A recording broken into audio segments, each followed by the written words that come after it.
Hi అండి, welcome back to our channel. ఎప్పుడైనా మీకు చికెన్ దమ్ బిర్యానీ చేసుకోవాలనుకుంటే ఈ ప్రాసెస్ లో చేసుకోండి. ఫస్ట్ టైం చేసిన వాళ్ళకైనా చాలా టేస్టీగా కుదురుతుంది. ఈ ప్రాసెస్ లో గనక మీరు చికెన్ దమ్ బిర్యానీ చేసుకుంటే ముక్క అనేది మంచి జ్యూసీగా అయితే ఉడుకుతుంది.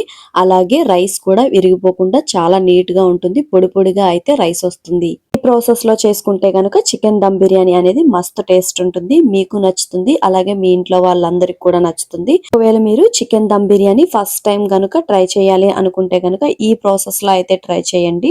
మీకు సింపుల్ గా మంచి టేస్టీగా అయితే కుదురుతుంది. మరి ఇంకెందుకు ఆలస్యం, ఈ టేస్టీ చికెన్ దమ్ బిర్యానీ చేసేసుకుందామా? ఒకవేళ ఫస్ట్ టైం మీరు చేసినట్టయితే ఈ వీడియోని స్కిప్ చేయకుండా ఎండ్ వరకు చూడటానికి ట్రై చేయండి. అప్పుడే మీకు వీడియో అర్థమవుతుంది. అలాగే వీడియో నచ్చితే ప్లీజ్ సబ్స్క్రైబ్ చేసుకోవటం మర్చిపోవద్దు. వీడియోని స్కిప్ చేయకుండా ఎండ్ వరకు చూడండి. అలాగే ఒక్క లైక్ కూడా ఇవ్వండి. ఫస్ట్ అయితే ఈ చికెన్ దమ్ బిర్యానీ చేసుకోవటం కోసం మెయిన్ ఇంగ్రీడియంట్ ఆనియన్స్ అన్నమాట.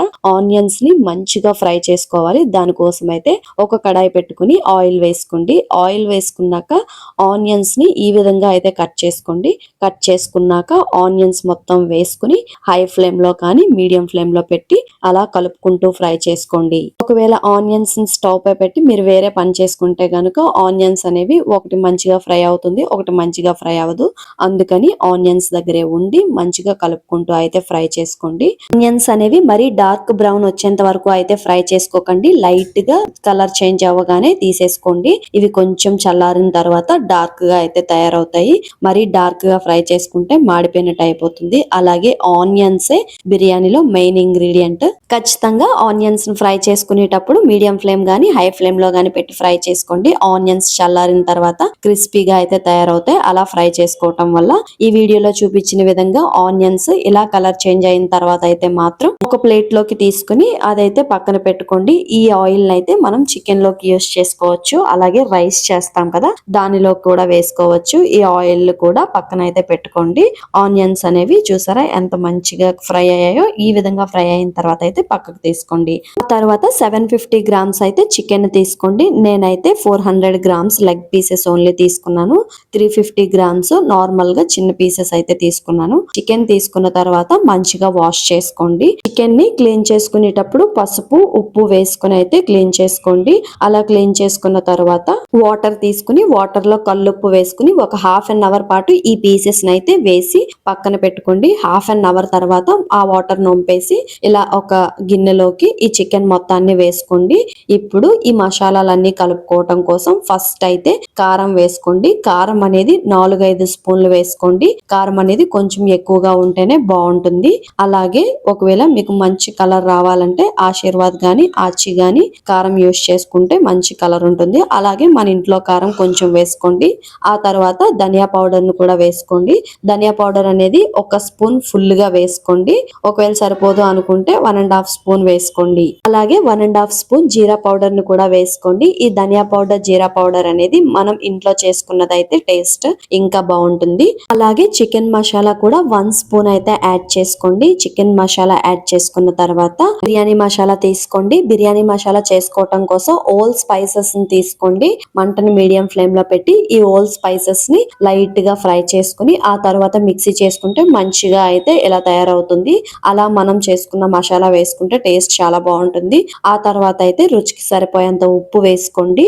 ఇప్పుడు వీటన్నిటిని ముక్కలకు పట్టే విధంగా నేను ఈ వీడియోలో చూపించిన విధంగా గట్టిగా ప్రెస్ చేసుకుంటూ అయితే కలుపుకోండి. అప్పుడు ఈ మసాలాలన్నీ మంచిగా ముక్కలకైతే పడతాయి. మీరు షాప్ నుంచి చికెన్ తీసుకొచ్చాక చికెన్ ని మంచిగా వాష్ చేసుకున్న తర్వాత మీరు టూత్ పిక్ సహాయంతో చికెన్ లెగ్ పీసెస్ కి మంచిగా ఘాట్లు పెడితే గనుక ఈ మసాలా అంతా లోపలికి వెళ్ళి మనం బిర్యానీ తినేటప్పుడు బిర్యానీ టేస్ట్ కాకుండా ఈ లెగ్ పీసెస్ కి లోపలికి మసాలా వెళ్ళి టేస్ట్ అనేది చాలా బాగుంటుంది. దీనిలోకి ఇప్పుడు పుదీనాని యాడ్ చేసుకోండి. పుదీనా అనేది నేను ఈ వీడియోలో చూపించిన విధంగా యాడ్ చేసుకోండి. అలాగే కొంచెం కొత్తిమీర కూడా యాడ్ చేసుకోండి. మరి ఎక్కువగా వేసుకోవద్దు పుదీనా కొత్తిమీర అనేది. ఆ తర్వాత కప్పు పెరుగు అయితే యాడ్ చేసుకోండి. ఆ పెరుగు ఎక్కువగా యాడ్ చేసుకోవటం వల్ల చికెన్ లో గ్రేవీ ఫామ్ అయ్యి పైన రైస్ చికెన్ ఈవెన్ గా ఉడకటానికి బాగుంటుంది. అలాగే మసాలా కూడా చాలా బాగా కుదురుతుంది. అందుకే కర్డ్ అనేది కొంచెం ఎక్కువగా వేసుకోండి. ఆ తర్వాత ఫ్రైడ్ ఆనియన్స్ ని వేసుకోండి. ఫ్రైడ్ ఆనియన్స్ చూసారా చూసారా కలర్ అనేది అస్సలు చేంజ్ అవ్వలేదు. మీరు ఆ టైంలో తీసేసుకుంటే కనుక ఫ్రైడ్ ఆనియన్స్ ఈ కలర్ లోనే ఉంటాయి. తర్వాత పచ్చిమిర్చి అయితే వేసుకోండి. పచ్చిమిర్చి అనేది మంచి ఘాటుగా ఉండేటట్టు అయితే చూసుకోండి. అలాంటి పచ్చిమిర్చి ఒక 6 or 7 అయితే యాడ్ చేసుకోండి. ఒకవేళ మీ దగ్గర పచ్చిమిర్చి అంత కారం లేదు అనుకుంటే ఒక 10 వరకు అయితే యాడ్ చేసుకోండి. పచ్చిమిర్చి యాడ్ చేసుకున్న తర్వాత మంచిగా ఇలా ప్రెస్ చేసుకుంటూ ఈ విధంగా ఈ మసాలా అంతా కలిసే విధంగా అయితే కలుపుకోండి. ఇలా కలుపుకున్న తర్వాత మనం ఇందాక ఆల్రెడీ ఆనియన్స్ ఫ్రై చేసుకున్న ఆయిల్ ఉంటుంది కదా, ఆయిల్ మొత్తం ఇప్పుడు ఈ చికెన్ లో యాడ్ చేసుకోండి. ఆ ఆయిల్ సరిపోకపోతే ఎక్స్ట్రా ఆయిల్ కూడా నార్మల్ ఆయిల్ అయితే యాడ్ చేసుకోండి. ఆయిల్ వేసుకున్న తర్వాత కూడా మళ్ళీ ఒకసారి బాగా కలుపుకోండి. ఇలా కలిపిన మిశ్రమాన్ని ఒక హాఫ్ అన్ అవర్ అయితే పక్కన పెట్టుకోండి. లేదు ముందు మీరు సాల్ట్ వాటర్ లో కొద్దిసేపు చికెన్ ఉంచాము అనుకుంటే హాఫ్ అన్ అవర్ కాకుండా ఒక 10 minutes అయితే పక్కన పెట్టుకోండి. 10 minutes అయిన తర్వాత ఇలా కొంచెం నిమ్మకాయని అయితే పిండుకోండి. హాఫ్ చెక్క నిమ్మకాయని పిండుకుంటే సరిపోతుంది. మరీ ఎక్కువగా పిండుకోవద్దు, చేదొస్తుంది. ఆ తర్వాత కసూరి మెంతిని అయితే యాడ్ చేసుకోండి. అలాగే జాపత్రి పువ్వు ఒకటి, అలాగే ఇలాచి యాడ్ చేసుకోండి. తర్వాత 2 బిర్యానీ ఆకులు యాడ్ చేసుకోండి. ఈ బిర్యానీ ఆకులు యాడ్ చేసుకున్న తర్వాత 4 లేదా 5 లవంగాలను అయితే యాడ్ చేసుకోండి. లవంగాలు వేసుకున్నాక ఒక అనాస పువ్వు, అలాగే మీకు తగ్గట్టు మీకు ఆల్ స్పైసెస్ ఏ ఉంటే అవి అయితే యాడ్ చేసుకోండి. మరాఠీ మొగ్గ, అలాగే దాల్చిన చెక్క కూడా యాడ్ చేసుకోండి. ఆ తర్వాత మనం ఇంట్లో చేసుకున్న అల్లం వెల్లుల్లి పేస్ట్ ఫ్రెష్ గా చేసుకుని అదైతే యాడ్ చేసుకుని మొత్తం అంతా ఒకసారి కలుపుకొని అలా ఒక 10 minutes అయితే మళ్ళీ పక్కన పెట్టుకోండి.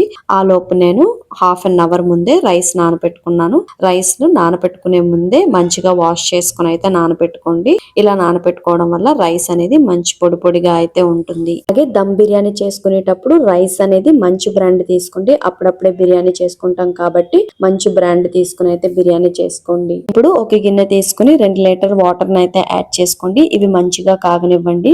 ఇందాక మనం టమాటోలు వేసుకోవడం మర్చిపోయాము. ఆ టమాటోలు వేసుకుని అలాగే బిర్యానీ స్పైసెస్ లో ఒక స్పైస్ రాతి పువ్వుని కూడా యాడ్ చేసుకోండి. ఒక వాటర్ పెట్టుకున్నాం కదా, ఆ వాటర్ అనేది లైట్ గా కాగనివ్వండి. ఇలా లైట్ గా కాగిన తర్వాత 2 బిర్యానీ ఆకుల్ని యాడ్ చేసుకోండి. అలాగే రాతి పువ్వును కూడా యాడ్ చేసుకోండి. ఇందాక ఏ స్పైసెస్ అయితే యాడ్ చేసుకున్నారో ఆ స్పైసెస్ మొత్తం ఇప్పుడు యాడ్ చేసుకోండి. కానీ ఇందాకటి కంటే కొన్ని ఎక్కువ స్పైసెస్ అయితే ఇందులో యాడ్ చేసుకోండి. నేను ఈ వీడియోలో చూపించిన విధంగా ఏ స్పైసెస్ యాడ్ చేశానో చూసుకొని ఆ స్పైసెస్ అయితే యాడ్ చేయండి. తర్వాత దీనిలోకి సాజీరాని కూడా యాడ్ చేసుకోండి. సాజీరా యాడ్ చేసుకోవటం వల్ల టేస్ట్ చాలా బాగుంటుంది. తర్వాత ఆయిల్ కూడా యాడ్ చేసుకోండి. ఆయిల్ యాడ్ చేసుకోవటం వల్ల రైస్ అనేది పొడి పొడిగా అయితే ఉడుకుతుంది. ఆ తర్వాత పచ్చిమిర్చి వేసుకోండి. పచ్చిమిర్చి ఇలా నిలువుగా కట్ చేసుకుని వేసుకోండి. 6 లేదా 7 పచ్చిమిర్చి వేసుకోండి. పచ్చిమిర్చి ఘాటు ఎక్కువగా ఉండే పచ్చిమిర్చిని అయితే వేసుకోండి. ఆ తర్వాత ఉప్పు వేసుకోండి. ఉప్పు అనేది సముద్రపు నీరంత ఉప్పుగా ఉండాలి. అలా వేసుకుని కొంచెం హాఫ్ చెక్క నిమ్మకాయనైతే పిండుకొని, లేదు అంటే నిమ్మకాయనైనా అందులో వేసేసుకోండి. ఆ తర్వాత నానబెట్టిన రైస్ వేసుకుని 80% అయితే రైస్ ని కుక్ చేసుకోండి. ఇలా రైస్ కుక్ అవుతుండగా ప్యారలల్ గా చికెన్ ని కూడా పక్కన పెట్టుకుని కుక్ చేసుకోండి. ఈ చికెన్ కూడా 80 లేదా 85% అయితే కుక్ చేసుకోండి. ఇలా 85% కుక్ చేయగానే ముక్కలు అనేవి మంచిగా ఉడికిపోతాయి. ఇంకా ప్రాబ్లం ఉండదు. ఇందాక కర్డ్ అనేది కొంచెం ఎక్కువగా వేసుకున్నాం కదా, అలా వేసుకోవటం వల్ల గ్రేవీ అనేది మంచిగా ఫామ్ అయింది. ఇలా గ్రేవీ ఫామ్ అయితేనే ముక్క మంచిగా ఉడికి, అలాగే ఆ తర్వాత రైస్ వేసుకున్నాక కూడా అడుగు మాడిపోకుండా మంచిగా అయితే రైస్ కుక్ అవుతుంది. అలాగే ఈ ముక్క కూడా కుక్ అవుతుంది. అందుకని మీరు ఇలా చికెన్ కలుపుకునేటప్పుడు కొంచెం కర్డ్ ఎక్కువగా వేసుకుంటే గ్రేవీ అనేది మంచిగా ఫామ్ అయ్యి బిర్యానీ కింద మాడిపోకుండా అయితే పర్ఫెక్ట్ గా వస్తుంది. ఇప్పుడు చికెన్ అయితే 80% కుక్ అయింది.